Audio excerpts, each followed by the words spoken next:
Micro oven ছাড়াই কড়াই বা কুকারে ঘরে থাকা কিছু সাধারণ উপকরণ দিয়েই তৈরি করে নিতে পারবেন এই আটা গুড়ের কেক। চায়ের কাপের মাপ করে 2.5 কাপ অর্থাৎ 250 গ্রাম আখের গুড় আধ ভাঙা করে নিন। যতটা গুড় সমপরিমাণে দুধ অর্থাৎ 250 ml দুধ দিয়ে দিন, ভালো করে মিশিয়ে নিন। 250 থেকে 300 গ্রাম আটা ভালো করে চেলে নিয়ে মিশিয়ে নিন। খেয়াল রাখবেন কোনো রকম দলা যেন না থাকে, একদম মসৃণ ব্যাটার তৈরি হয়। 2 চামচ তেল দিয়ে দিন। 10 থেকে 12টা খেজুর দানা বের করে এইভাবে কুচিয়ে দিয়ে দিন।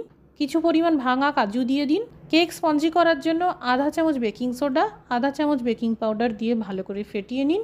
একটি কেক টিন নিয়ে তেল ব্রাশ করে নিন। এবার এই কেকের ব্যাটারটা আস্তে করে ঢেলে দিন। হালকা হাতে কেক টিন সামান্য ট্যাপ করে নিন, এয়ার বাবলস থাকলে বেরিয়ে যাবে। কড়াই বা কুকারে বানালে আগে থেকেই 2 মিনিটের জন্য প্রিহিট করে রাখুন। একটা কাঠি ঢুকিয়ে এইভাবে চেক করে নিন। কেক ঠান্ডা করে ডিমোল্ড করে নিন। তৈরি হয়ে গেল আটা গুড়ের কেক।